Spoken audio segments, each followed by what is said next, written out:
5 p.m. Public Works Committee meeting. Call the meeting to order.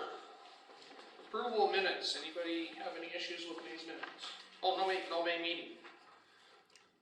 So the meeting for April 29th, 2025. I didn't see anything. Okay, I'll take a motion to approve. I'll move. I'll second. All in favor, aye? Aye. Opposed, nay. Public comment. Seeing no public here to comment. Moving on to old business, none. Moving on to new business. Start off with the 2022 wastewater systems improvements project grant amendment. Trent. So this, I don't know, this is what the grant administration named this project for Staley. So this was basically our I&I project that started in November of 2023 and finished up in the spring of 2024. But anyway, we had some leftover money in the grant, and it was a lose it or give it, spend it or lose it type of situation. We had approximately $124,000 left to spend to get rid of all the grant money. So I had reached out, and we had a couple meetings with the I can't remember if it's the TSEP Planning Committee or the Department of Commerce. We spoke to both RGL and IMSEP, and I believe this ended up being IMSEP. No, because this project we had IMSEP, RGL, and ARPA, a competitive grant, and I believe ARPA just shut down, so I think this is IMSEP. But we had a couple meetings with them asking, can we just purchase materials for potential future use? We have a lot of manhole covers and lids, manholes need raised, the covers we have multiple ones throughout the city, a lot of them have holes in it. But the idea was to get purchase a ring and frames and adjusting rings and then solid covers to help prevent future surface infiltration into the sewer system. They agreed to it. I don't want to know if I want to say this unfortunately, but due to the bid being potentially over $100,000, we had to put it out to bid, or limited solicitation, to appease the grant qualifications. So we didn't use that. So Staley, I had reached out to one company out of Great Falls, and Staley reached out to a couple other ones. They all submitted bids. You'll notice those in your packets. All the bids are there. The low bidder ended up being Precision Precast. You come in at $82,316. So I'm asking for approval to move this to finance to purchase these manhole rings and covers so we can get this grant closed out. Granted, we're going to leave some money on the table, but it's the best. A lot less than $124,000. Yeah. When does it have to be closed out? December 31st, so we need to do all of our expenditures by September. Okay. I Are we don't know. looking into other avenues we can use to spend that other $42,000? We hadn't Extra looked parts at for the anything treatment else. plant, or? Good. We hadn't because I had used pricing from the company that I had bought it from with a little buffer in there and not knowing what the engineer's fees are going to be. With this 82, I guess what I'm getting at, I think we're behind. There's no way to go after this additional $40,000. They were very, I don't want to say relentless, but reluctant to give us this funding for materials to be installed at a later date. So they didn't work. They wanted something done, completed, in place, so they could close it out. Fortunately enough, they agreed to let us purchase these materials to use as we see fit. Whether it's 1 year down the road, 5 years down the road, they didn't give us a time frame when they had to be installed. Otherwise, for the other avenues we had tried to discuss, then we would have had to go through the whole bid, like another sewer line somewhere. We would have to go through the whole entire bid process. What about drying beds out there? We already got drawing bids. I know that. So I think we were lucky to even get this, because it was a total grant contract amendment, because this grant's scope was approved by the legislature to fix I&I product problems through, you know, slip lining and sewer line replacements. And we basically were able to justify it to 1 out of the 3, 2 out of the 3 did not agree with us, 1 out of the 3 agreed that by replacing manholes that were faulty, or at least getting a stock of them to replace them down the road, that was meeting the intent of the legislatively appropriated grant. I just don't think. To see money go. Me too, you know, we were a little nervous even when we had $1.2 million for this grant, and our project came back at how much again? 893, but we had that. And that kind of why we're here, you know, again, we're looking for approval is because when I first brought this to council for approval, that the actual bid was like $893,000. But then we had the $241,000 change order because we ended up replacing the whole entire second block of sewer main. So that was above and beyond what the council had approved. So now I gotta come back to essentially, Public Works Finance and Council again to approve this other 82, even though it's funded, we got the funds covered through the grants, but it was only approved additionally for the original contract amount of $893,000. And the 42 will be available us till December 31st, basically, in case something comes up. You know, I think they wanna close it out as soon as they get done with this.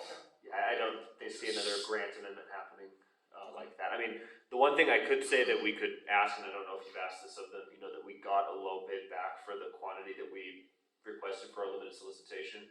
If we could just ask the supplier to just up the amount of quantity to get closer to 124,000. I don't know if that's worth doing. Better to have a stockpile of stuff. Yeah, yeah, exactly. That's what we're already doing. You know, and it'd be better to have more than less, and spend out that money.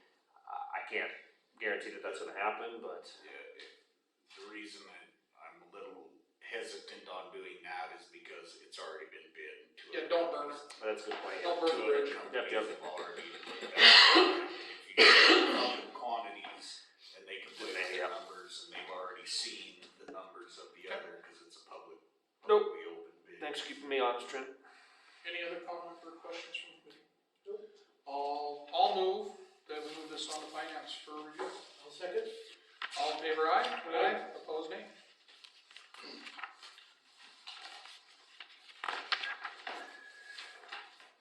Moving on, radar street signs on West Peterson, Trent. So in your packet, you'll see, my item information. This item was actually brought to my attention by a concerned citizen with small children that play along West Peterson, and there's also a daycare right up near, the edge of West Peterson. Apparently, there's been some traffic, not incidents, but, speeders, I guess, driving by, at way above speeds that they should be driving in that neighborhood. I mean, granted, it's a pretty open roadway. I mean, it's the road that comes from the airport down to Kentucky. Really nothing but farms on the Oh, from the Will south Hogan's down side. to Yeah, from Charles's? Will Hogan's down to Charles's. the Red Markers, okay. So there's a lot of concerns there, and their idea was they really liked our idea of the speed limit signs on Main Street. You know, even though they're not cognitively aware of them actually speeding, but when they see the sign, it's like, oh shoot, and they slow down. So that was kind of their idea behind the signs. I thought it might be a good idea.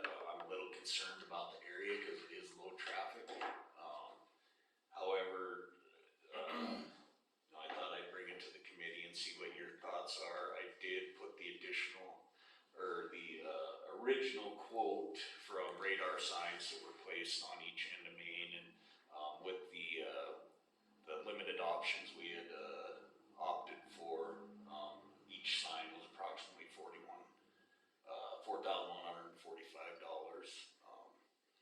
I am researching other avenues. We got our message boards. With the message boards, they're potable. They have the potential of reading and flashing the speed limit. However, it seems like we've been using those a lot over the past 2 years. And I hate to bring them there and then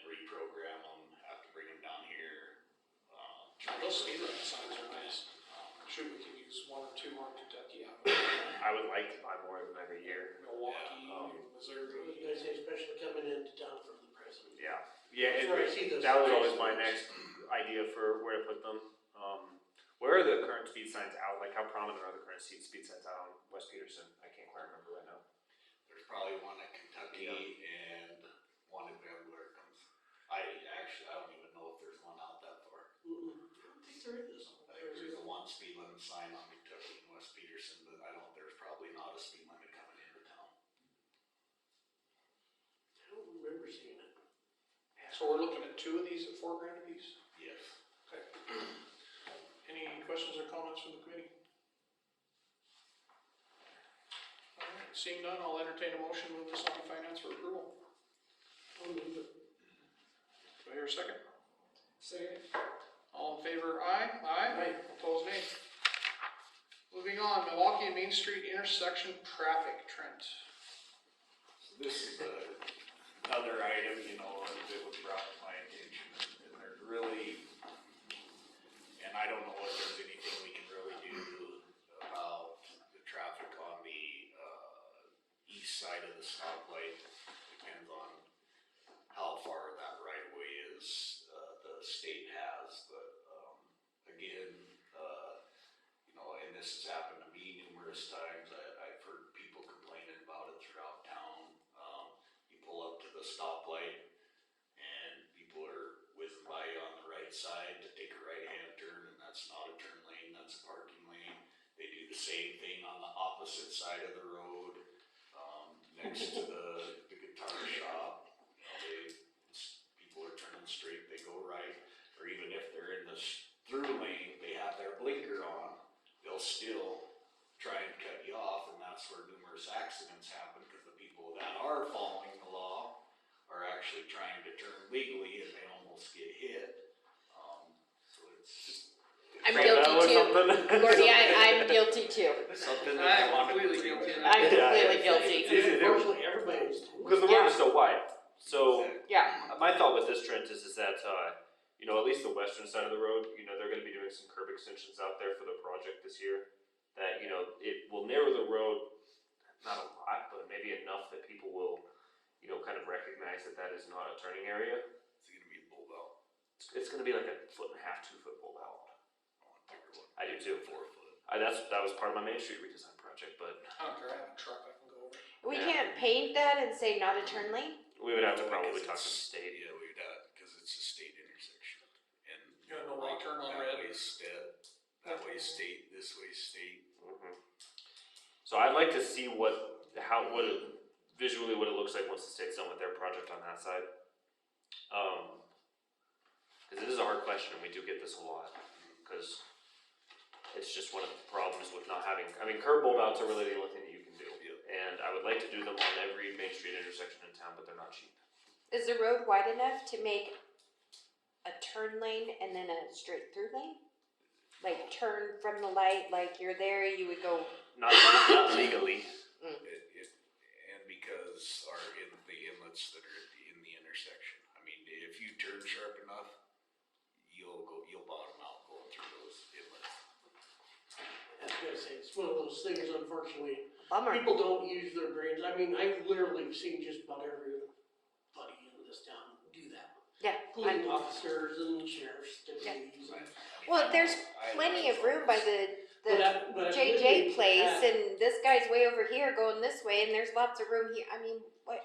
I've I'm literally guilty. had vehicles pull inside when you actually even have your blinker on. I've been front guilty of foot that. trailer. Yeah, I've been guilty of that, I'm in a hurry Yeah. and people are waiting for the stoplight. It looks like a turn lane.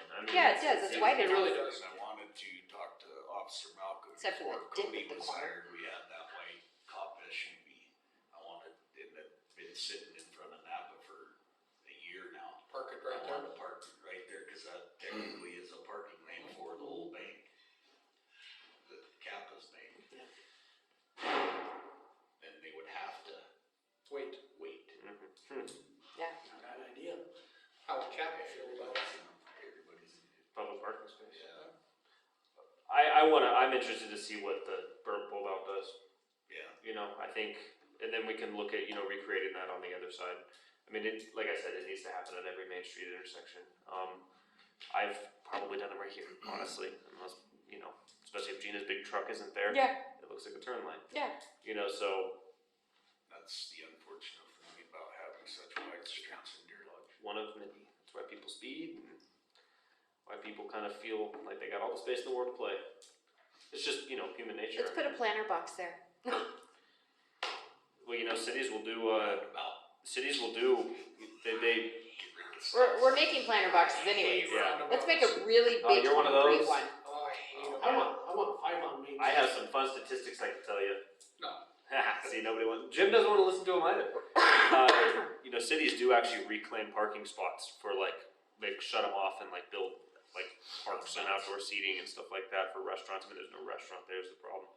I mean, you know, people do go in and sometimes block stuff like that off to try to make it a little bit more feasible, like you know, clearly restricted. But again, it's not our right of way, Yeah, which is the problem. yeah, that's the hard part. Especially on the, or at least on the west side of town. And again, like Trent said, Main Street right of way technically probably goes all the way building to building, so even the east side, the curbs, the sidewalks, that might even present a concern. I don't think they were doing curb extensions on the east side, or pull outs. So maybe we can see how successful those are to stop it, and then talk with MDT about putting that into like a future plan, and maybe even trying to find some money for it, for like safety purposes. They've got a safety planning division that they like evidence-based stuff. They like, you know, seeing that there's crashes and stuff like that. But, you know, they are working with us on a couple of projects in Deer Lodge right now, and I'd like to keep that relationship going and keep asking them to do stuff. So, be interested to see how they see and how we see those build-outs kind of affect things. Alright, any further discussion? Seeing none, moving on, stormwater structure purchase, Trent P. Trent. I know, right? Yeah. Way to go, Jordan. Yeah. So in your agenda and item information sheet, this is a ongoing flooding issue that's over on 911 Texas. It's basically at the bottom of Texas Avenue, the hill there by the nursing home, and then where it intersects with the bottom of the hill across Fuller Street. This was brought to my attention, I don't know, 4 or 5 years ago. I didn't really see a good idea, or know of a good idea, rather than raising the structure itself. It's almost like it was built in a hole. But that's neither here nor there. I mean, the homeowners done some different things to her driveway to kind of help keep the water from protruding out into her home. I did put some pictures in there, and then with the quote for basically it'd just be a storm inlet that drains into groundwater, and it's got 125 foot of 4-inch perforated pipe just to carry the water that's coming out of that hill. And it's only 4 feet deep. I've seen it. I don't know if you guys have been out to Indian Creek. Kenny Beck actually started installing them up at the Rock Creek Housing Development for situations where there's having flooding issues. And I'd like to one block at a time solve all of our surface water issues, because we got a lot around town. This is a start, just to see where it's at, but he actually put one next to Northwestern Energy, right across from Indian Creek Campgrounds, big grass lot to the north. And if you go out there, you'll see all the clean rock, and you'll see the inlet that he put right at the base of the culvert that runs underneath the road, under Maverick Lane there, going east to west. I've checked on it a couple times after some pretty significant rainstorms. It seems to be handling pretty well. That's kind of what the idea is here. I don't know if took a picture of the property. It's got the camper out in front of it. It kind of shows where the water is coming down from Texas and Coors. And then another picture where there'd be a concrete drain pan that collects all the water, goes into the inlet, and then goes into like a leach field. And then the last one is just a better picture of the surface water coming down Coors and Texas. I also took a picture of this last rainstorm, 'cause I don't have a good picture of the rainstorm.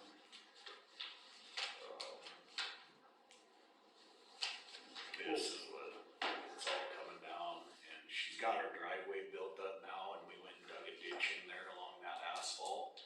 It's really starting to eat away the edge of that asphalt pavement. So if we can get that water directed away from there, you know, because right now she's got it all burned up, so it can't go, and what's happening is it's going through her driveway, through her yard, and getting back in and destroying her foundation and separating her porch from the foundation of the home.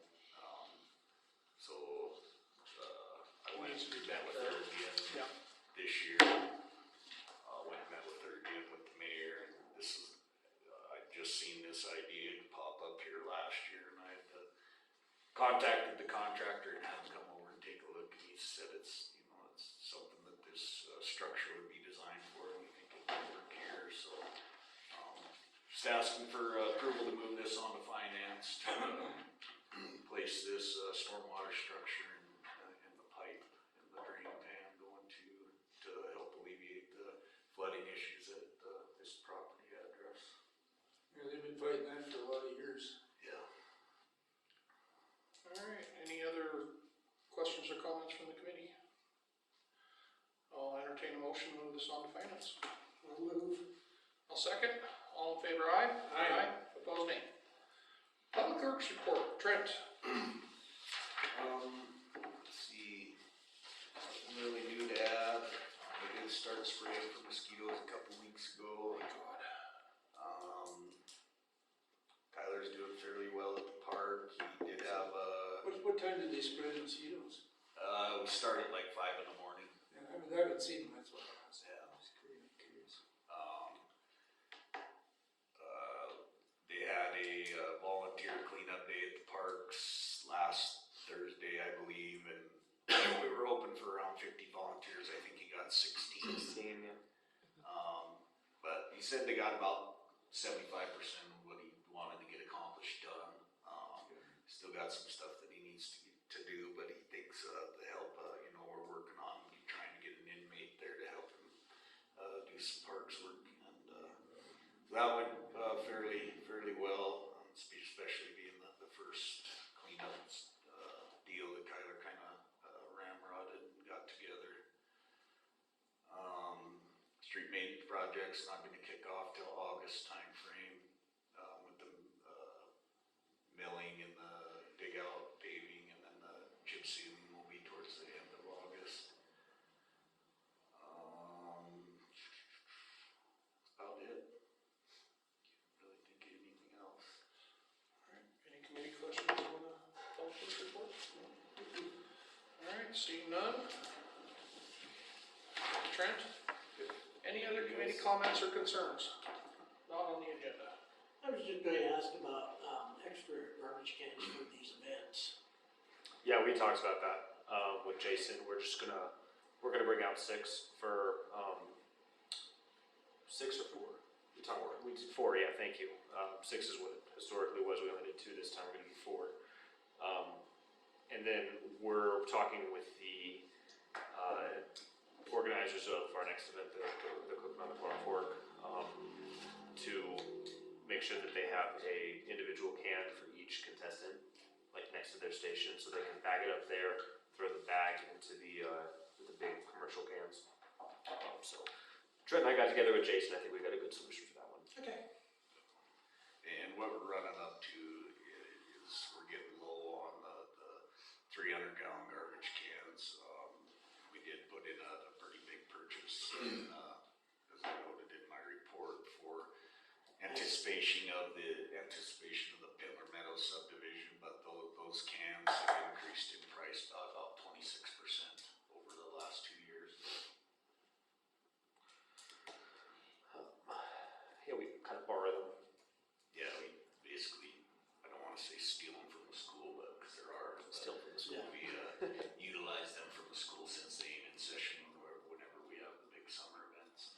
And the other thing that happens too, that I think we need to think about a solution about at some point, probably when we have more money in our solid waste fund, is these garbage cans on Main Street, are not very user-friendly when it comes to, They're user-friendly, all right. they're user-friendly for people throwing out your garbage, but they're not, Empty-friendly. Jason Irwin friendly, yeah. So he has to manually go in and do them, which is, that's fine, that's part of what these trash cans are, designed to do. They've gotta be a little more decorative than the rest of our trash cans.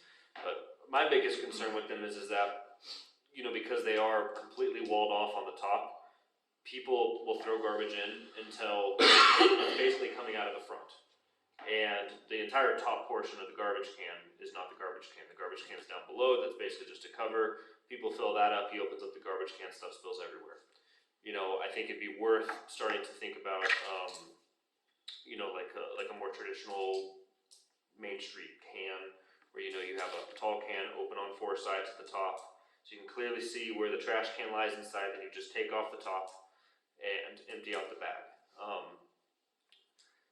I can start looking at prices and whatnot, is one of those things that, I think it'd be good to see what kind of money we have available, cause I wanna do it all at once instead of, And there's and we can talk about that too, Jordan, because I'm pretty sure that they make inserts for these square garbage cans to fill up the entire area. do they really? I think so. Yeah, cause I've never seen garbage cans like these before, so, We can talk about that. cause I just have some, I think people fill those things up too high, and then that affects things too, so I think that's another thing to look at. Because he doesn't pull the top off to empty him, he pulls, there's a side. It's like a, Oh, that's can out and all the garbage falls. I just say it. And he spends 2 hours picking up garbage cans on Main Street. It's just too bad we Longer don't have if it's the a idea holiday. of this town. Longer if it's a high wind day. wasn't it you that showed the picture that I saw in Helena? Took a picture of this garbage can sponsored by the Helena Yep. Business Improvement District. That Nice one, garbage I can. still like that one. I didn't think we had a business. We, I've seen those, I've seen Yeah, those, boy. new ones for sale too, so we can talk, what would be cheaper, what would be better. Yeah. I'd like more capacity in them too, but you don't want too much capacity, cause then you gotta clean them out or else they start to smell, it's just, but you gotta have them. Our garbage drivers aren't getting any younger. But yeah, we do have a plan for our next events, and future events. Any other committee comments or concerns? Seeing none, next regular meeting, July 22nd at 5 PM. Meeting adjourned.